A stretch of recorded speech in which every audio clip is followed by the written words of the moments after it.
Hey everybody, welcome to Soul Care with Tisha. So last time we talked, we did talk about grief and loss, and I wanted to add, um, I don't want to say a caveat, but I wanted to add something additional to that conversation.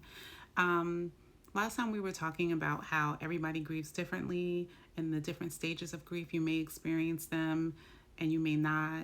A lot of it has to do with the meaning that you ascribe to death and your beliefs and how your family mourned and all these different things, right? But today I really also want to talk about um, another type, like things to also consider that can make it complex in grieving, right? For instance, was a death expected? Was it something that the family or you were preparing for, or was it something that was unexpected?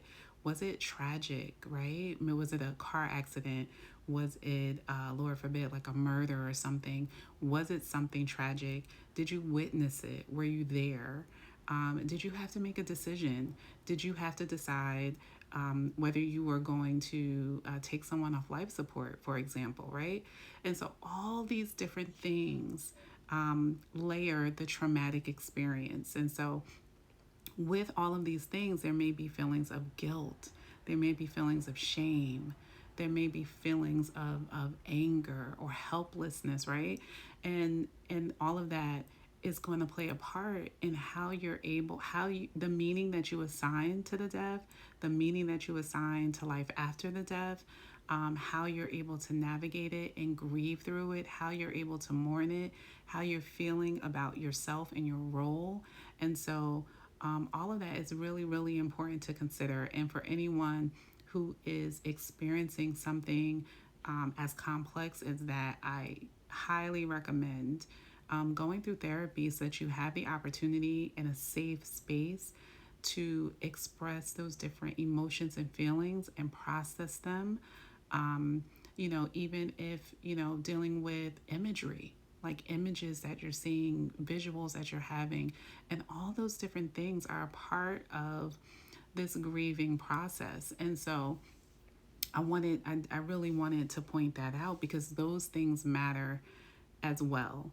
And again, like I was saying earlier, everybody grieves differently. And so it's important that we are able to um, know how to support each other, acknowledge the pain that the person is in. You may not understand it, you may not be able to relate to it, but you can definitely acknowledge it and have empathy for them and ask which ways um, that feel most supportive for them. And so I did want to add that layer because I felt like I left that out of the last video. And then just knowing that um, everybody's process is different.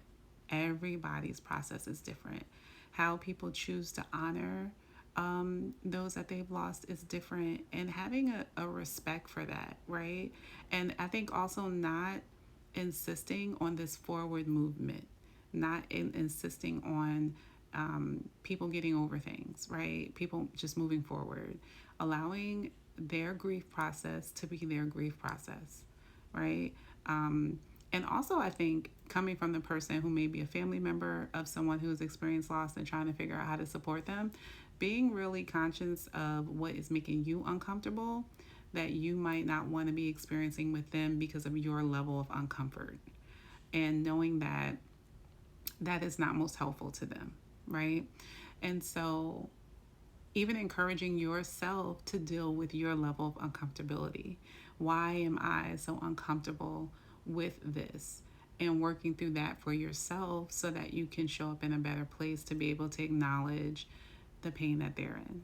Okay? Hope that this helps.